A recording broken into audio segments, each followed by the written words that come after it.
Hi viewers, in this video we discuss chemical reaction and equation class 10 chapter first part second.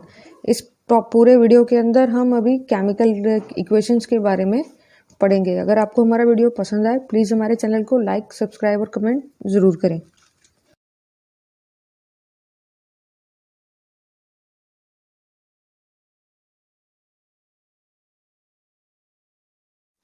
तो viewers, हमने अपने video के पहले part में discuss किया था केमिकल इक्वेशंस के बारे में। अब इस सेकंड पार्ट में हम डिस्कस करेंगे केमिकल रिएक्शंस के बारे में। केमिकल रिएक्शंस को समझने के लिए सबसे पहले हमें उनके टाइप्स के बारे में जानना ज़रूरी है। तो केमिकल रिएक्शन कितने टाइप के होते हैं? केमिकल रिएक्शन बेसिकली 5 तरीके के होते हैं। पहला है combination reaction, second decomposition reaction, third displacement reaction, fourth double displacement reaction and fifth is oxidation and reduction reactions. सबसे पहले बात करते हैं कॉम्बिनेशन ऑफ रिएक्शंस की या कॉम्बिनेशन रिएक्शंस की। Those reaction in which two or more substance combine to form a single substance is called combination reaction. वो reaction जिनके अंदर दो या दो से ज़्यादा सब्सटेंस मिलकर एक सिंगल सब्सटेंस बनाए वो क्या कहलाती है? Combination reaction. कॉम्बिनेशन रिएक्शन में क्या होता है?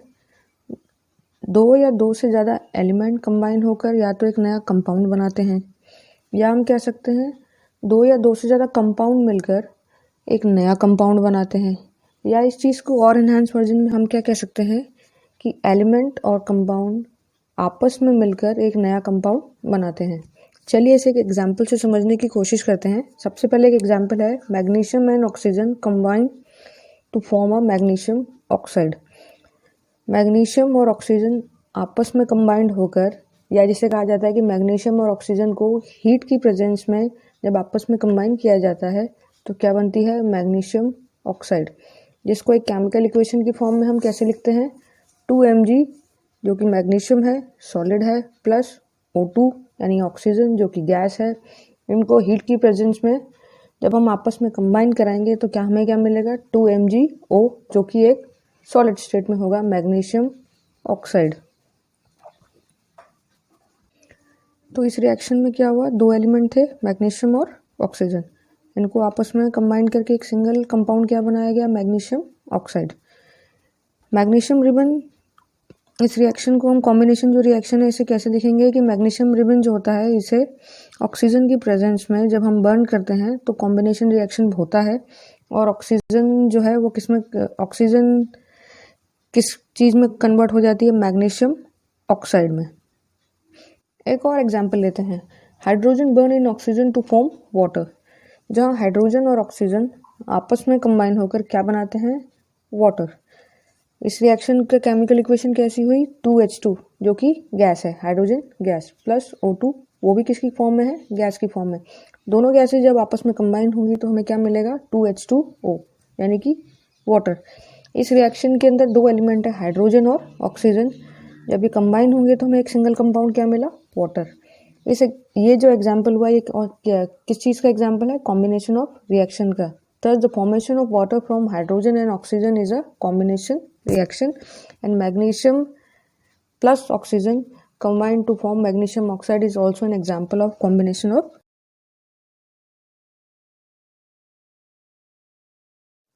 इन दो एग्जाम्पल से, पहले दो एग्जाम्पल से हमने क्या समझा कि दो एलिमेंट कंबाइन होकर एक सिंगल कंपाउंड बनाते हैं, लेकिन कुछ कॉम्बिनेशन रिएक्शंस में क्या होता है? दो या उससे ज़्यादा कंपाउंड कंबाइन होकर एक नया सब्सटेंस भी बनाते हैं। चलिए इस एग्जाम्पल को और अच्छे से समझने की कोशिश करते हैं।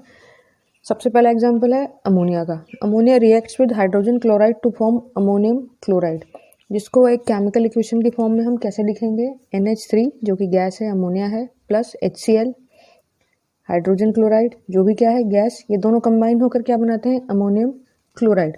NH4Cl जो कि क्या है? एक solid. In this reaction two compound ammonia and hydrogen chloride combine together to produce a new compound ammonium chloride। इस केस में क्या हुआ?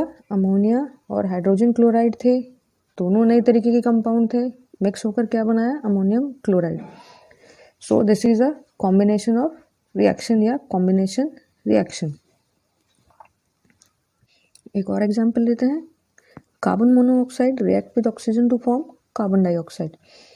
कार्बन मोनोऑक्साइड जिसे हम केमिकल इक्वेशन के फॉर्मेट में क्या लिखेंगे, 2CO gas plus O2 oxygen, वो भी गैस, कंबाइन होकर क्या बनाया 2CO2, वो भी क्या है, गैस। इस रिएक्शन में कार्बन मोनोऑक्साइड कंपाउंड जो है वो रिएक्ट होता है ऑक्सीजन एलिमेंट के साथ में एक नया तरीके का कंपाउंड बनाने के लिए, जो क्या है कार्बन डाइऑक्साइड। तो ये भी किस चीज़ का एग्जाम्पल हुआ, कॉम्बिनेशन रिएक्शन का।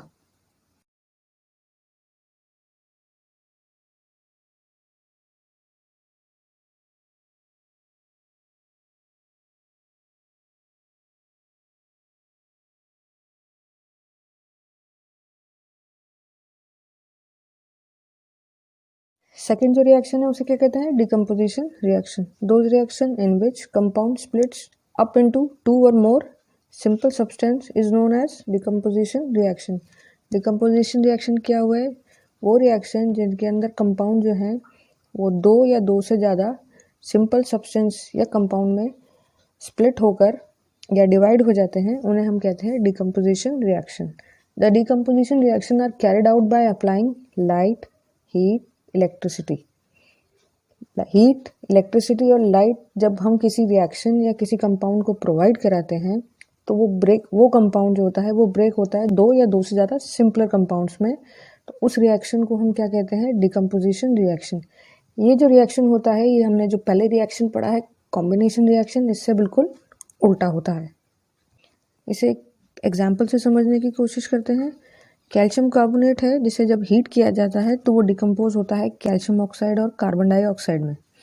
इसे एक सिंपल केमिकल इक्वेशन में हम कैसे लिखेंगे, CaCO3 सॉलिड, जो क्या है कैल्शियम कार्बोनेट, या एक सिंपल सी भाषा में कहें लाइमस्टोन।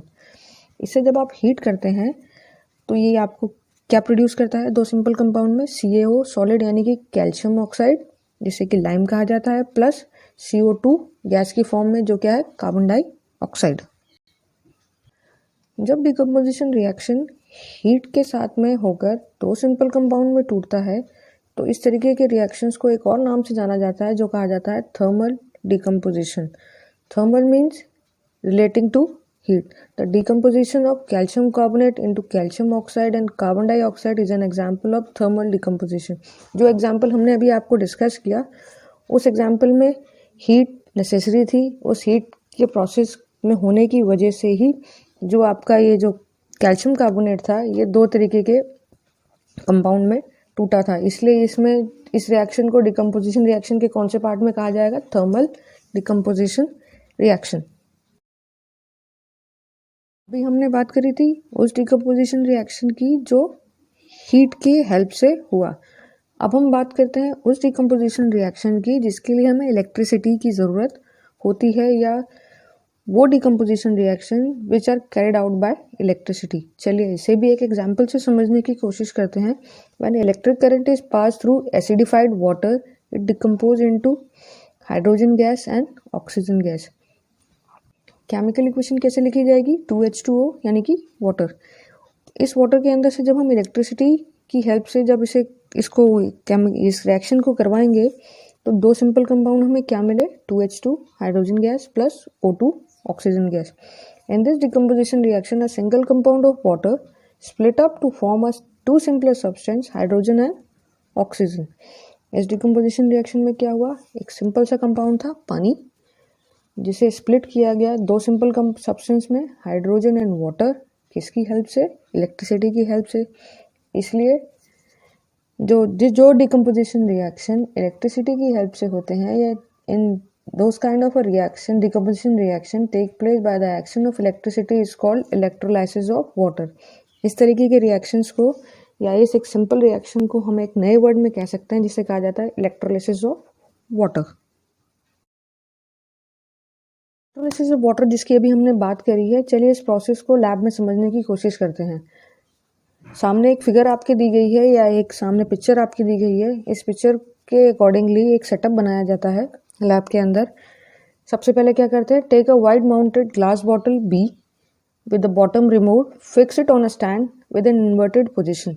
आप देख सकते हैं इसके अंदर एक बॉटल ली गई है, काफ़ी चौड़े से मुंह वाली वाइड माउंटेड ग्लास बॉटल है जिसे नाम दिया गया है B। इसे एक स्टैंड पर फिक्स किया गया है उल्टी पोजीशन के अंदर। जिसके अंदर जिसका बॉटम जो है उसको रिमूव कर दिया गया है। अब इसमें क्या करना है, अ रबर कॉक having 2 holes is fitted with in the neck of the bottle. अब क्या करेंगे, जो बॉटल का जो नेक है इसके अंदर एक रबर कॉक लगाई जाएगी जिसके अंदर 2 होल होंगे। इन 2 होल्स के अंदर क्या फिट किया जाएगा, कार्बन रॉड्स को। इन कार्बन रॉड्स को बेसिकली हम क्या कहते हैं, कार्बन इलेक्ट्रोड्स। ये जो कार्बन रॉड्स होती हैं एक्चुअली में क्या होती हैं, ग्रेफाइट्स की रॉड्स, या फिर क्या कहते हैं, कहा जाता है कार्बन की छड़ें। अब क्या करेंगे, इस पानी की बॉटल को हम 2/3 जो है वो पानी से, ग्लास बॉटल को पानी से भर लेंगे and add a few drop of dilute sulphuric acid to the water. इस पानी के अंदर हम कुछ ड्रॉप जो हैं वो डाइल्यूट सल्फ्यूरिक एसिड के मिलाएंगे to make a water as a good conductor of electricity. इससे क्या होगा, ये पानी एक गुड कंडक्टर ऑफ इलेक्ट्रिसिटी हो जाएगा। इसके बाद क्या करेंगे, 2 एक जैसी टेस्ट ट्यूब ली जाएगी और उन्हें बहुत ही केयरफुली जो है वो उल्टी पोजीशन में या इन्वर्टेड पोजीशन में जो ग्रेफाइट रॉड्स हमने या इलेक्ट्रोड्स जो लगाए हैं उनके ऊपर बहुत ही सावधानी से रख दिया जाएगा, जिससे खास ध्यान ये रखना है कि वो पूरी तरीके से पानी से भरी हुई रहें। अब क्या करना है, जो कार्बन रॉड्स हमने लगाई थी उनके दोनों एंड्स को 2 टर्मिनल्स के साथ में 6 वोल्ट की बैटरी के साथ में अटैच करना है, एक पॉजिटिव एंड के साथ में और एक नेगेटिव एंड के साथ में। लेफ्ट साइड वाला पोर्शन जो कि रॉड का है वो किसके साथ कनेक्ट होगा, नेगेटिव एंड के साथ में बैटरी के, और जो राइट साइड वाला पोर्शन है वो पॉजिटिव एंड बैटरी के। नेगेटिव एंड को क्या कहेंगे, कैथोड, और पॉजिटिव एंड को क्या कहेंगे हम, एनोड। अब क्या करना है, ये जो पूरा सेटअप हमने लगाया है इसके बाद इसमें से इलेक्ट्रिक करंट बैटरी के थ्रू पास करना है पानी के अंदर। इससे क्या होगा, और थोड़ी देर के लिए इस सेटअप को पूरा एज इट इज छोड़ देना है। कुछ देर बाद हम देखते हैं कि जो ये टेस्ट ट्यूब्स हमने लगाई हैं इसके ऊपर, जिसके अंदर पानी भरा हुआ है, इसके ऊपर एयर बबल्स या बबल्स आने शुरू हो गए हैं। ये किस चीज़ के होते हैं, वो ये गैसेस, वो जो डिकम्पोजिशन रिएक्शन अभी हुआ है इलेक्ट्रिसिटी की उसमें, उसके बाद जो गैसेस फॉर्म हुई हैं ये एयर बबल्स उनके होते हैं। इन दोनों टेस्ट ट्यूब के एंड की जो इन्वर्टेड टेस्ट ट्यूब रखी गई हैं, जब आप इन्हें बहुत ध्यान से थोड़ी देर बाद देखेंगे तो इनके दोनों एंड के टॉप के ऊपर गैसेस इकट्ठी होनी शुरू हो जाएंगी। तो अब क्या करेंगे, हम इन दोनों गैसेस के वॉल्यूम्स को कलेक्ट करेंगे। तो the volume of gas collect on the negative electrode, यानी कि नेगेटिव एंड पे जो इलेक्ट्रोड है उसमें जो वॉल्यूम ऑफ गैस होगा वो डबल होगा राइट एंड के इलेक्ट्रोड वाली टेस्ट ट्यूब के गैस वॉल्यूम से। जब ये प्रोसेस पूरा ख़त्म हो जाएगा तो हम इन टेस्ट ट्यूब को बहुत ही जेंटली निकाल कर क्या करेंगे, लेफ्ट साइड वाली जो टेस्ट ट्यूब है उसको बर्निंग कैंडल के पास में लेके आएंगे। तो गैस जो होगी वो एक रैपिडली पॉपिंग साउंड या वाइट एक्सप्लोजन के साथ में बर्न करना शुरू कर देगी, जिससे हमें ये पता लग जाएगा कि ये जो गैस है ये कौन सी गैस है, हाइड्रोजन गैस। क्योंकि हाइड्रोजन गैस को जब भी आप बर्न करते हैं या बर्निंग कैंडल के पास में लाते हैं तो एक वाइट कलर के लिटिल एक्सप्लोजन के साथ में, एक पॉपिंग साउंड के साथ में वो रिलीज होती है। So the collected gas on the left side of the test tube over negative electrode is hydrogen gas। और जो पॉजिटिव एंड वाली जो गैस थी उस वाली टेस्ट ट्यूब को जब हम कैंडल के पास में लाएंगे तो हम देखेंगे जो टेस्ट ट्यूब के जो माउथ है उसकी साइड पे जो, जैसे ही टेस्ट ट्यूब को कैंडल के साथ में लाया गया या कैंडल के पास में, जलती हुई कैंडल के पास में लाएंगे तो वो कैंडल और ब्राइटली जलने लग जाएगी, जिससे ये साफ पता लग जाएगा कि ये जो पॉजिटिव एंड वाला जो टेस्ट ट्यूब है इसके अंदर क्या है, ऑक्सीजन है। तो इस प्रोसेस में हमने क्या सीखा, the electrolysis of water produce 2 volume of hydrogen gas and 1 volume of oxygen gas. We conclude that the ratio of hydrogen oxygen element in the water is 2:1। Electrolysis of water हमें क्या show करता है, the water is a compound made up of 2 part of hydrogen and 1 part of oxygen. So the formula of water is 2H2O।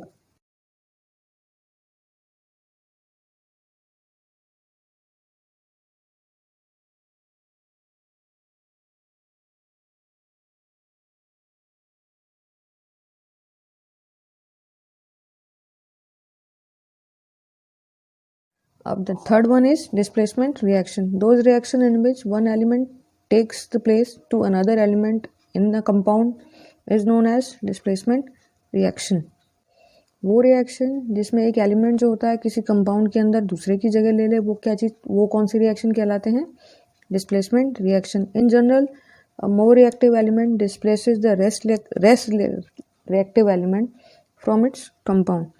एक normal भाषा में क्या कहा जाएगा, एक डिस्प्लेसमेंट रिएक्शन को एक ज़्यादा रिएक्टिव वाला एलिमेंट कम रिएक्टिव वाले एलिमेंट्स को डिस्प्लेस करता है किसी भी कंपाउंड के अंदर। डिस्प्लेसमेंट रिएक्शन को एक सिंपल से एग्जाम्पल से समझने की कोशिश करते हैं। When a strip of zinc metal is placed in copper sulfate solution, then the zinc sulfate solution and copper are obtained. Chemical reaction इसकी इक्वेशन क्या बनी, CuSO4 एक एक्वस सोल्यूशन है कॉपर सल्फेट का जो कि ब्लू कलर का होता है। जिंक क्या हुआ, एक सॉलिड मेटल है सिल्वरी वाइट कलर का। ये जब आपस में रिएक्ट करेंगे तो हमें क्या मिलेगा, ZnSO4 एक एक्वस सोल्यूशन कलरलेस जो कि क्या होगा, कलरलेस सोल्यूशन, प्लस में कॉपर रेड ब्राउन कलर का जो एक सॉलिड स्टेट में मिलेगा। आपके सामने ही एक इमेज में आप इस चीज़ को बहुत अच्छे से देख सकते हैं। इस रिएक्शन के अंदर जिंक जो है डिस्प्लेस होता है copper from copper sulphate compound so that the copper is sets free. Blue colour of copper sulphate solution fades due to formation of zinc sulphate. A red brown deposit on copper metal is formed on a zinc strip, जो कि आपको सामने image में बहुत ही clearly दिखाई दे रहा है।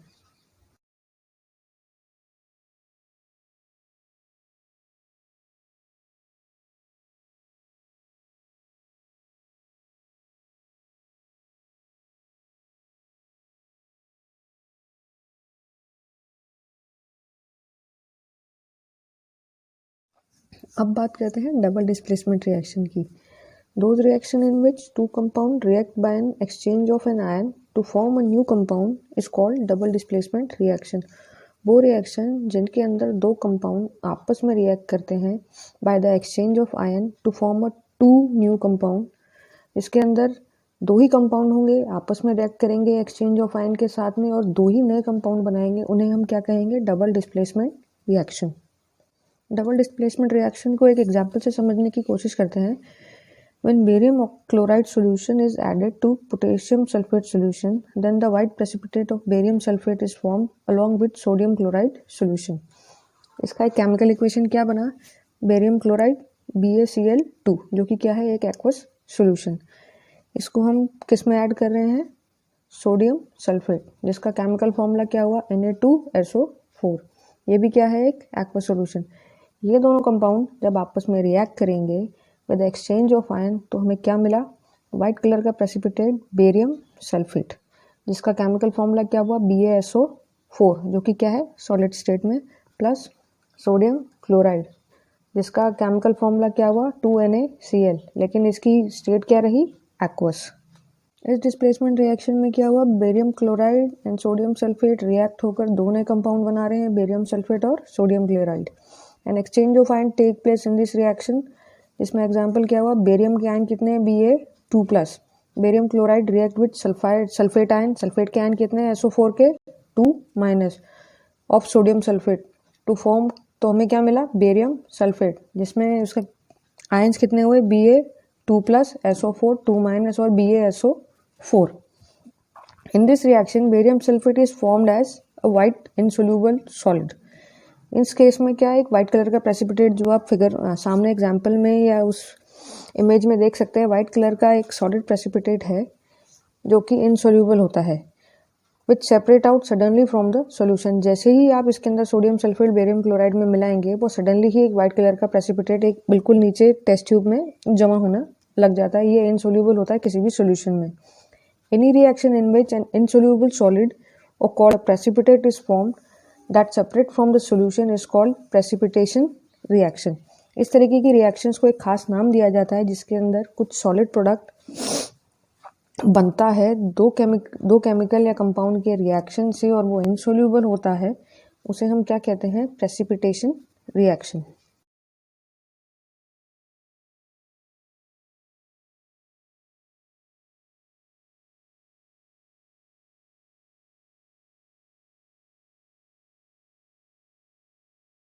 अब बात करते हैं ऑक्सीडेशन एंड रिडक्शन रिएक्शन की। अर्लियर कॉन्सेप्ट में हम क्या पढ़ते हैं कि oxidation and reduction reaction is based on the additional और रिमूवल ऑफ ऑक्सीजन और हाइड्रोजन एलिमेंट।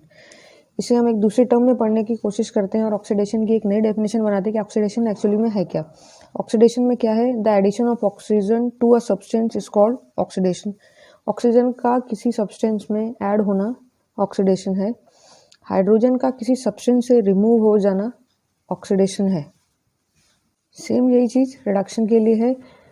हाइड्रोजन का किसी सब्सटेंस में ऐड हो जाना रिडक्शन है, और ऑक्सीजन का किसी सब्सटेंस से रिमूव हो जाना रिडक्शन है। ऑक्सीडेशन में क्या है, ऑक्सीजन ऐड होती है, हाइड्रोजन रिमूव होता है। रिडक्शन में ठीक इसके अपोजिट, हाइड्रोजन ऐड होती है और ऑक्सीजन रिमूव होती है। अब बात करते हैं ऑक्सीडाइजिंग एजेंट्स की। The substance with which oxygen for oxidation is called oxidising agent. The substance which remove hydrogen is also called oxidising agent. Oxidising agent क्या है, वो सब्सटेंस जो ऑक्सीजन को ऐड कर ऑक्सीडेशन में हेल्प करते हैं, वो क्या है, ऑक्सीडाइजिंग एजेंट। या वो सब्सटेंस जो हाइड्रोजन को कंपाउंड में से रिमूव करते हैं, वो भी क्या कहलाते हैं, oxidising agent. Reducing agent same इसके बिल्कुल ऑपोजिट है। वो सब्सटेंस जो हाइड्रोजन को ऐड करते हैं, वो क्या है, रिड्यूसिंग एजेंट। या फिर वो सब्सटेंस जो किसी कंपाउंड में से ऑक्सीजन को रिमूव कर दें, वो क्या कहलाते हैं, रिड्यूसिंग एजेंट।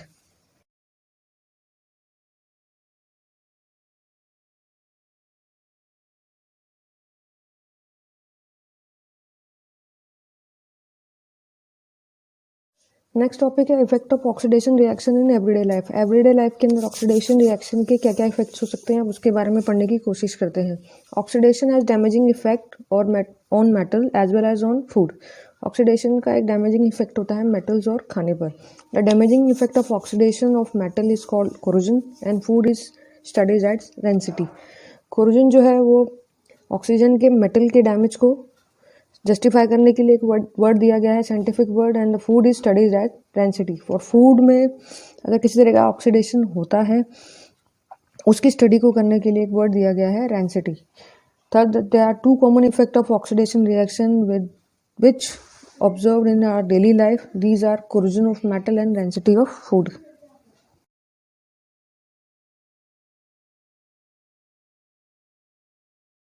सबसे पहले डिस्कस करते हैं कोरोजन को। Corrosion is a process in which metal are eaten up gradually by the action of air, moisture or a chemical such as acid on their surface. Corrosion क्या process है, metal के खोखले होने का या ईटन अप होने का gradually by the action of air, moisture and chemical on their surface. Metal की सरफेस पे लगे हुए केमिकल, एयर के अंदर प्रेजेंट मॉइस्चर की वजह से जो मेटल धीरे धीरे ईटन अप हो जाता है या खराब होने लगता है, उस प्रोसेस को क्या कहते हैं, corrosion. Corrosion is caused mainly by oxidation of metal by the oxygen of air. Corrosion का मेन रीजन क्या है, मेटल का ऑक्सीजन जो कि एयर के अंदर प्रेजेंट है उसके साथ में रिएक्ट होकर ऑक्सीडेशन रिएक्शन का होना। इसका सबसे कॉमन एग्जाम्पल है रस्टिंग ऑफ आयरन। आयरन पे कई बार आपने देखा होगा एक ब्राउन कलर की जो ओपन एयर में जो आयरन पड़ा हुआ रहता है, आयरन नेल देख लीजिए या आयरन का कोई भी रॉड देख लीजिए, उसके ऊपर एक ब्राउन कलर का पाउडर या एक परत जैसी जमी हुई रहती है, वो क्या कहलाती है, रस्ट। तो rusting of metal in a form is a common form of corrosion. Iron के ऊपर रस्टिंग का होना एक कोरोजन का सबसे कॉमन एग्जाम्पल है।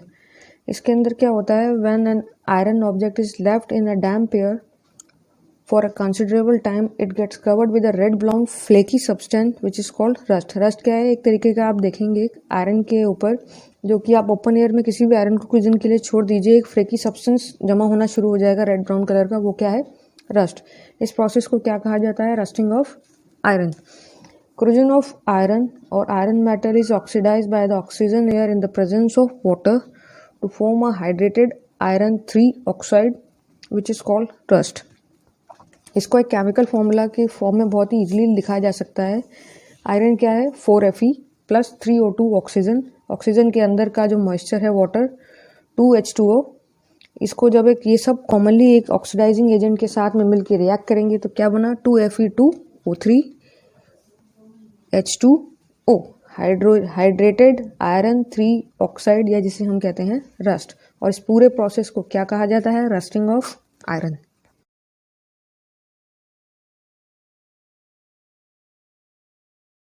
बात करते हैं रेंसिटी की। The condition produce by aerial oxidation of fat and oil in food marked by unpleasant smell और टेस्ट इज कॉल्ड रेंसिटी।